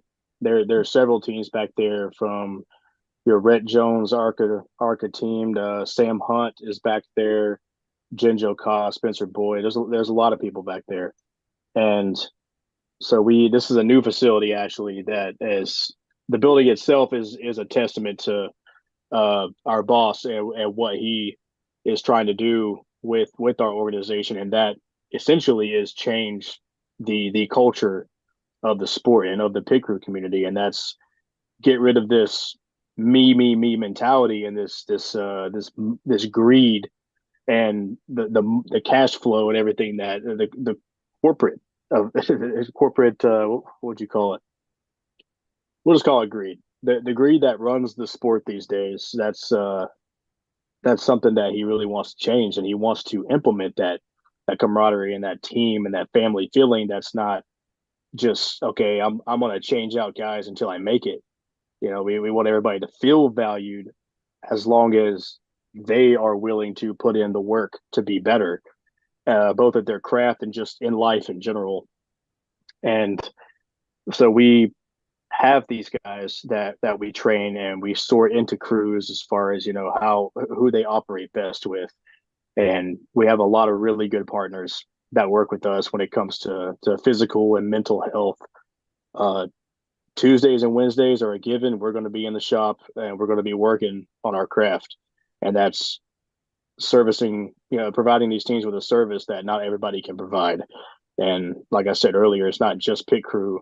We will go ahead of time, like unlike someone like Keaston, who will go to a racetrack solely to pit his cup car. These guys, we work with multiple teams across the Xfinity and Truck Series, and we'll show up, a couple days in advance if need be, and help these guys get through, set up their cars, get through tech, so they have an extra helping hand. And by the time race day comes down, it might not be the same guys, but we have a dedicated pit crew for them as well. Provide equipment, just things like that a lot of other people aren't willing to do, and we believe that going that extra mile is what's going to make the difference and what's going to change fundamentally what this sport has allegedly become. Gotcha. Thank you for sharing that. I appreciate that. Of course. I wanna thank Action RV for the race recap, and Brandon, thank you for throwing that out there. Absolutely.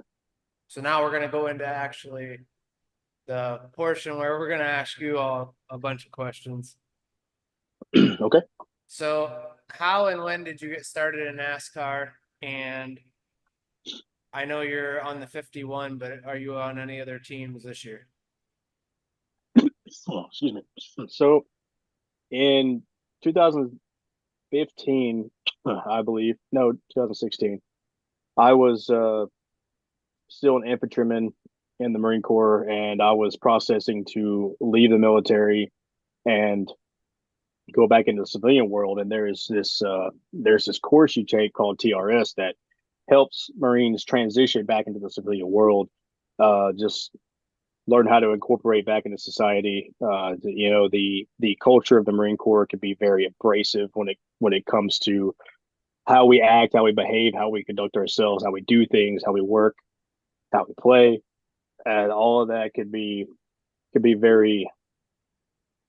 detrimental to just your everyday civilian life. You can't go work at Lowe's and live the lifestyle that we did and have that mentality. So TRS helps you learn how to incorporate back into being, I don't know, call it normal. And a part of these courses, there's organizations that come and advertise as far as, hey, do you want to weld when you get out of the military? You can come weld for us, or you can join this law enforcement group, or be a state trooper, or you want to do this and do that. But one of those organizations was a company called UTI, Universal Technical Institute. They have a school in Mooresville, North Carolina here that is dedicated specifically to NASCAR. So it's called the NASCAR Technical Institute. And so I got a little brochure and got the guy's number and everything, this recruiter guy. And he told me about it and asked, I would have joined right there. The issue is that he pitched it to me as like an automotive career, not a motorsports career. And I just figured NASCAR was just the fancy logo to get people attracted to it. So I dismissed it at first. I went back home to Alabama, and I worked at a warehouse for a while. And it didn't take me very long to figure out that that's not what I wanted to do the rest of my life. And I've always been a thrill seeker. I'm not a 9-to-5 guy. to anybody out there that can work a 9 to 5 job. I respect the hell out of them because I can't do it. I drove myself crazy for years trying to work in warehouses and at stores and customer service, food. Can't do it. I had to have something more, and that's why I joined the Marine Corps to begin with. And now that that was gone, that thrill-seeking pool, it's dried up. There's nothing fun about life anymore, and that's one of those kind of sucky things that you deal with as a veteran or a combat veteran or whatever have you. Yet that thrill, that adrenaline rush, there's no way to get it anymore. And just having a normal everyday job doesn't cut it. So I started thinking, I was like, well, what do I want to do? Maybe I go back in, I even played around with the idea of moving out west to become a smoke jumper, fight forest fires and stuff. That seemed a little bit too far out there. I think I've scared my mom to death enough.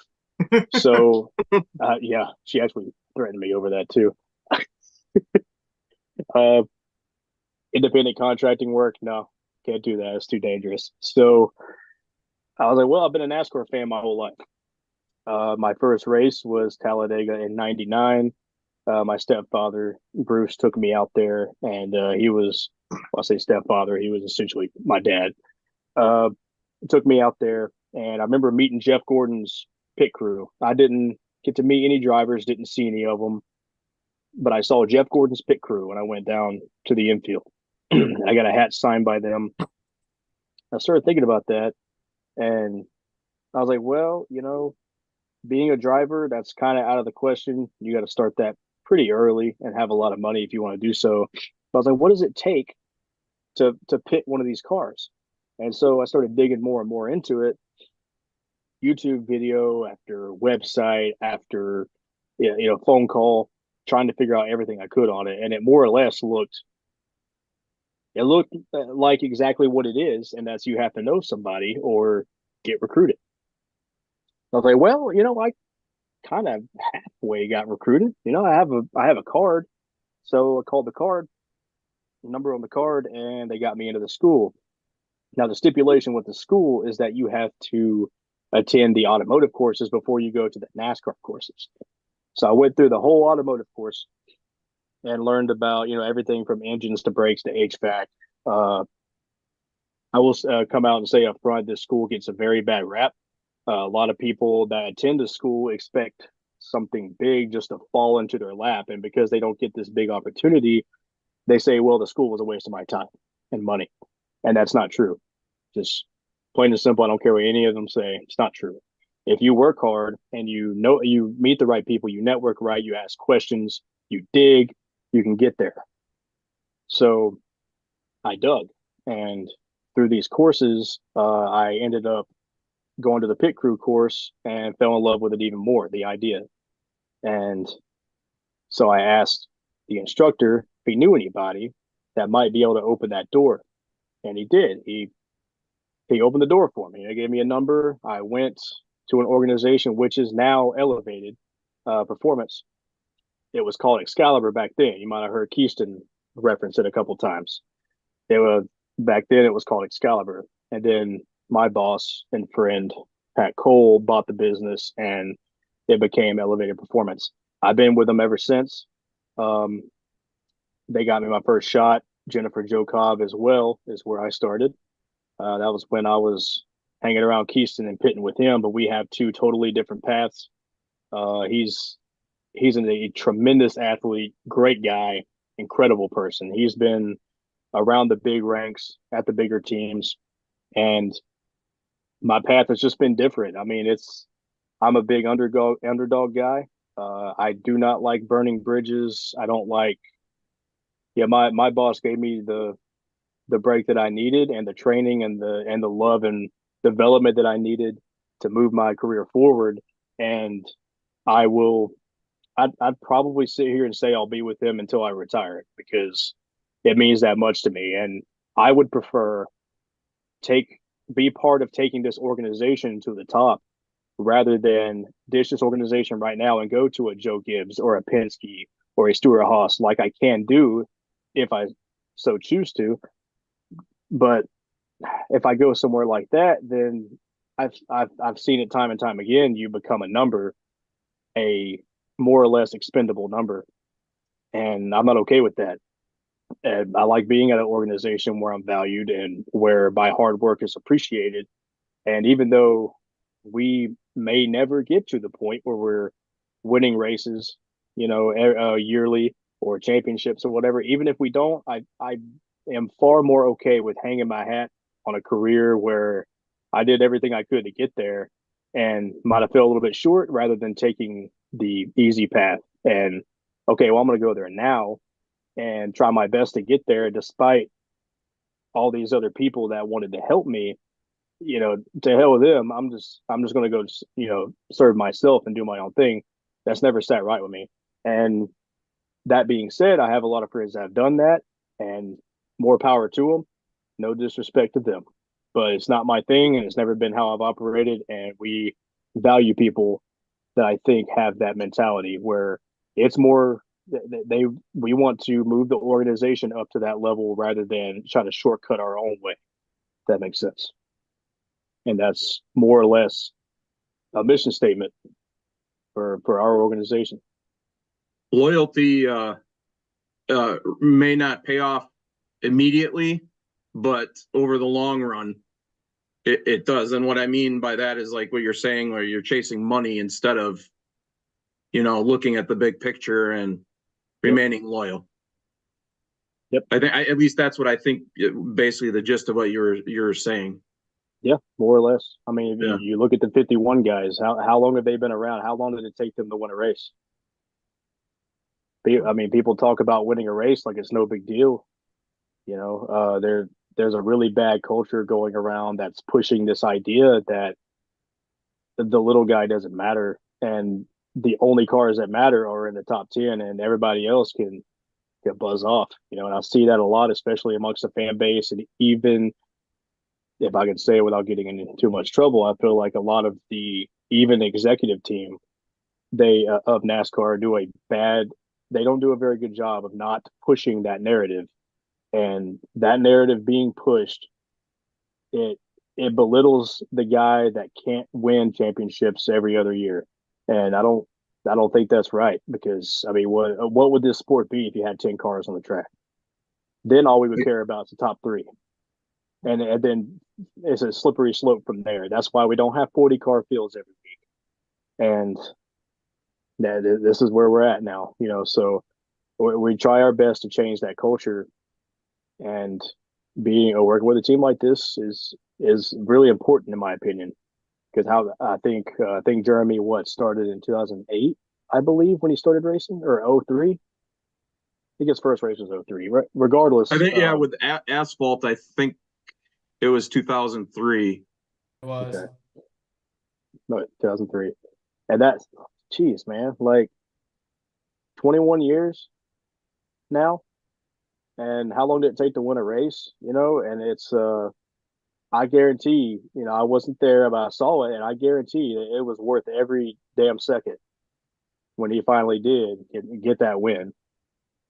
So that's what we push for.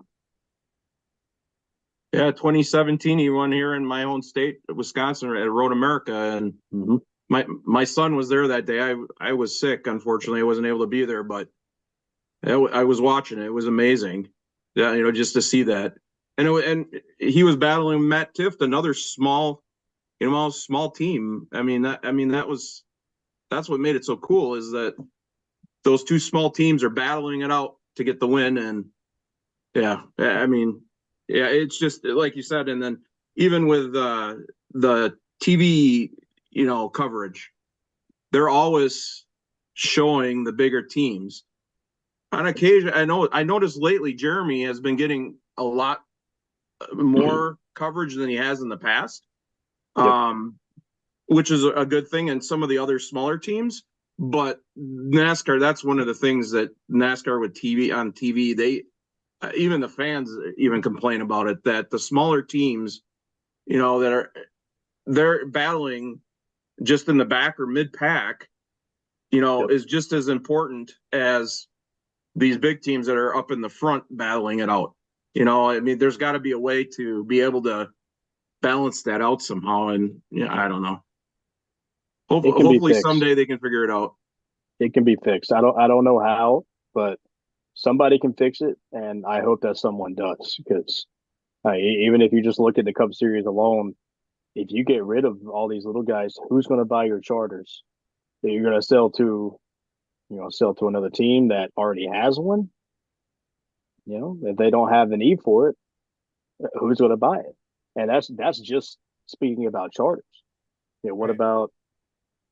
Yeah, I don't know. Seeing so many little teams come in and out, it sucks. Because it's Levine Family Racing. They pleaded for help for years. You could see it on their Twitter, and they were pleading for help before I even got in the sport, and they went away. And unfortunately, that happens to some people, but to some teams, I guess it is what it is. Hopefully they fix it at some point and realize that it is a legitimate issue. But I guess that's not my place to speak. So, right. Well, that's sort of like Rick Ware Racing. Now they got the two Cup cars. They got an alliance with Roush Fenway Keselowski Racing. That I was glad to see that happen. I mean, like you said, those smaller teams, it's good to see that assistance from these bigger teams. But everything's money driven, unfortunately, and just like in any sport, I guess, or anything in life in general. I mean, I guess money drives everything. It's just it sucks. Yes, it does. Yes, it does. I mean, I'm just glad that the Xfinity Series doesn't have what Brandon just said with the charters. Because, I mean, good God, that would be a nightmare. Mm-hmm. Yeah, when Dale Earnhardt Jr. can't afford to buy a charter, you've got problems. Yep. I mean, he was going to buy one, and then he's passed on it. Now what, they're $40 million a piece? Yeah, I definitely shouldn't have. If he wanted to go Cup racing, he should have passed on it, but that's water under the bridge now. Right. I mean, quite honestly, in my opinion, and I think probably Dave and Bobby's too, the Xfinity Series by far is the best racing in NASCAR in all three levels. I can agree. I honestly think that the car, the packages that they have, the car that they're using is by far is the best racing. It may not always be exciting every week, but it's still the best racing product on the track. And I think it's just because they haven't allowed technology to ruin it. Ruin it, I guess is the best way to say, like they have with Cup when they came out with this new gen car and the sequential shifting, one lug nut. I mean, the true NASCAR fans that have been around for a long time, it's like, you started out NASCAR is based on OEM manufactured cars, and now we've got basically a IMSA car. Basically, is what it is. Yep. I mean, in a sense. Yep. So I mean, I love racing, and I don't mean to bash the sport because I'll watch any type of racing. I love racing. It's just it sucks because the quality of racing. I mean, there are like Atlanta was a good race. I mean, some of the races in Cup have been good, but for the most part, the product, even the drivers. I mean, when the drivers are saying, "Give us more horsepower," change stuff, and it's not happening. I don't know. I don't know. Just me thinking out loud, I guess. No, I mean, I think you're absolutely right, and I was not a big fan of the next gen car when it was revealed.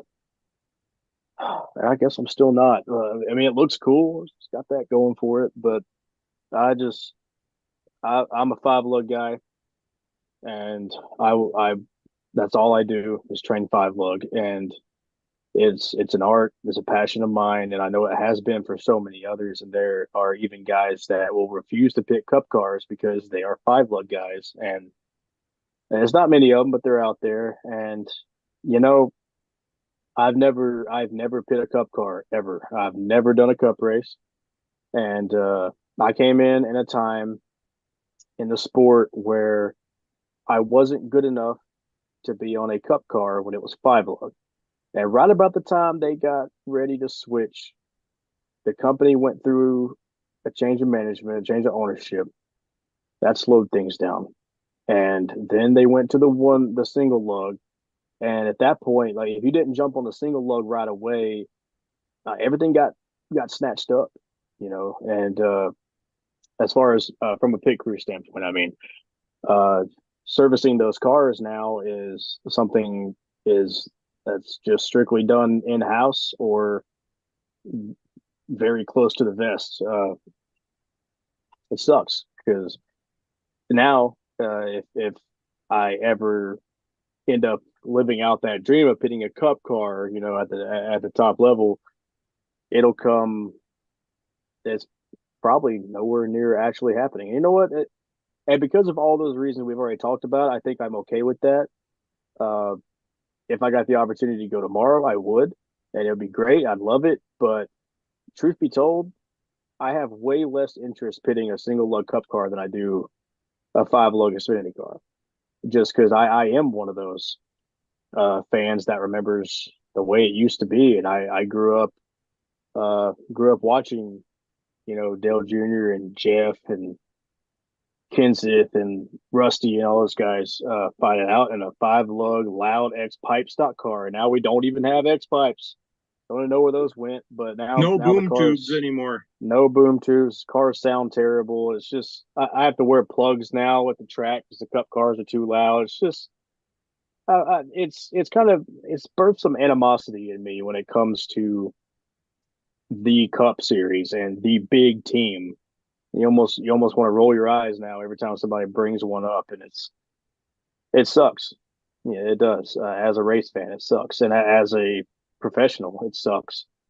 But you know, things change, and so we have to change with them. We don't really have a say so. So I'll continue to do what I do, and if that opportunity ever presents itself, great.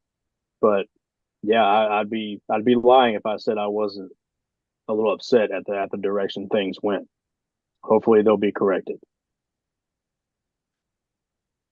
Well, Brandon, I know you're very busy and you just got home and you'd like to spend time with the family, so we're not going to hold you up. All right, I appreciate that, man. Anytime, yeah, y'all, you got my number now. You call or text me, check in. Hopefully, I'll see y'all at the track pretty soon. Absolutely. Well, we're definitely Bobby and I are definitely we'll be at Pocono, so we'll definitely see you there. Okay, great. So we're looking forward to that, and yeah, you're welcome anytime on the show. We would love to have you. Awesome. I appreciate it, guys. Yeah, like I said, anytime. Appreciate y'all reaching out, and I'll definitely be in touch in the future about, you know, anything you guys ever need anything. You know, don't hesitate to reach out. So I appreciate you having me on. I hope y'all have a good night. All right, you too. You as well. Good luck Tell- this weekend. Tell Tig we Thank you. say hi. Absolutely. All right. All right, everybody. So we want to give a shout out to our sponsors, Beechwood Barbershop, Spartan Waste and Pell Union, Alliance Driveway Solutions, First Pacific Funding, Elite Towing and Recovery, Whitetail Smokeless, Fly Inform Concrete Structures, Runner's Roost, Matman Designs, Action RV, Booze Pops, and obviously this isn't possible without Jeremy Clements and Jeremy Clements Racing. Rob, I'm gonna let you take a moment to talk about the t-shirt and cups, and I'm gonna get ready for our exit music brought to you by Booze Pops. Okay.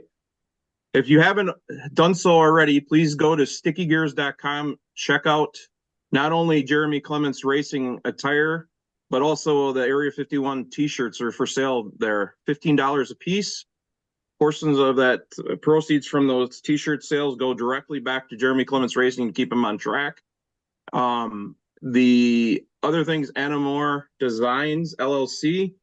Please go on her website, check it out. She has the cool tumblers like Dave was holding up.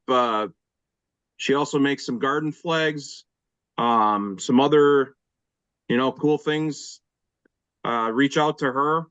Portion of the proceeds from the sales of those come back to help our podcast stay on online and everything. Bobby's got one of the flags right there Here's the that she flags, did. guys. Garden flag is amazing.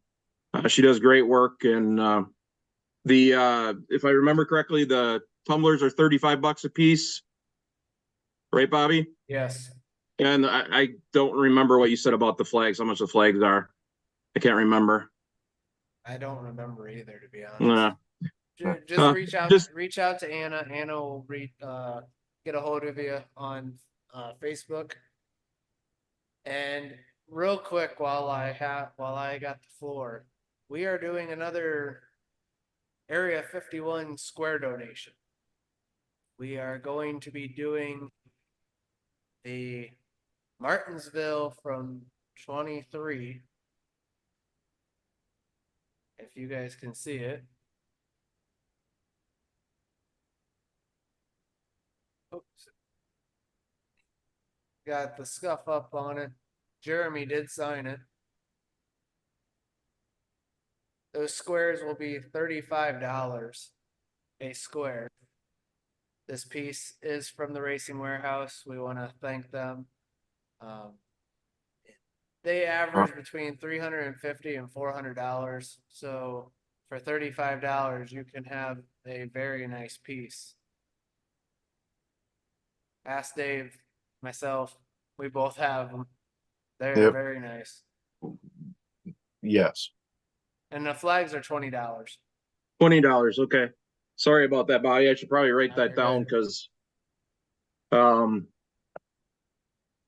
the last 2 weeks I've had to ask you how much they were. But yeah, I want to give a shout out to Action RV for our third segment, race recap. That was actually really cool to have him Brandon talk about everything that happened because he was there.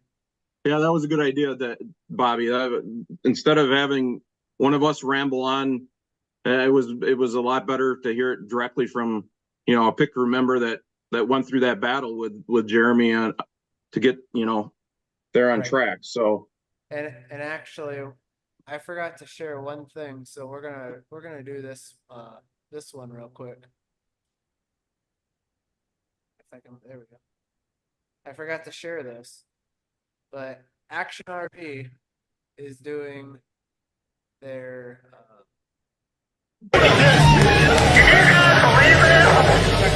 Hey everybody, Mark Podine, Action RV. Here's the crew. We're sponsoring the 51 car of Jeremy Clements, racing for the Xfinity Series April 13th on Fox Sports 1. Area 51 podcast right here. Bobby, what you got for me? And we're gonna let Mark tell you about Action RV and how he got involved being a partner of JCR. Thanks for inviting me on. Action RV is an independent RV service repair company and parts retailer. Certainly there's the marketing aspect for us as a business through the sponsorship, but more importantly, there's a lot of NASCAR fans that go to the races and camp out in their RVs, and we want to let them know that independent service shops exist. Our business is somewhat similar to Jeremy Clements Racing, where we're not a big corporation, we're not a big operation. This is a great opportunity for us to share our culture with Jeremy Clements' team culture and vice versa. We're going to go to Texas Motor Speedway. We're all staying in RVs at the VIP campground outside Turn 2. You'll have to send us a video of how your experience went at the track. Yeah, most definitely. So what we are doing, we are documenting our team members getting. Clear the leader here. All right. So I want to give a shout out to Action RV. Like I said, they're going to be at Texas this week, debuting their logo on the Bull car. And we'll have to- hopefully they bring better luck to Jeremy and his team this week, and they can put that badass looking hot rod in Victory Lane. That'd be nice down there in Texas. All right. So with that being said, our episode is almost over. We're gonna play the booze pops jingle, is what I want to call it. I'm actually trying to pull it up real quick. So I'm gonna actually send it to.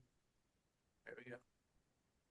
I just sent it to the group chat, guys, so that way I can get to it, because it won't let me play it. All right. Well, with that being said, this is episode 16. Y'all have a good night and enjoy the new jingle. Thanks for watching, guys. Thanks. Have a great week. It's a veteran underdog ice cream truck. Booze pop, baby, it's booze pop, baby. Bringing people together. One booze pop at a time. Let's go. We're gonna rock out with our pops out, baby. It's the only pop that keeps you warm. You can rock out till go to boozepop.com.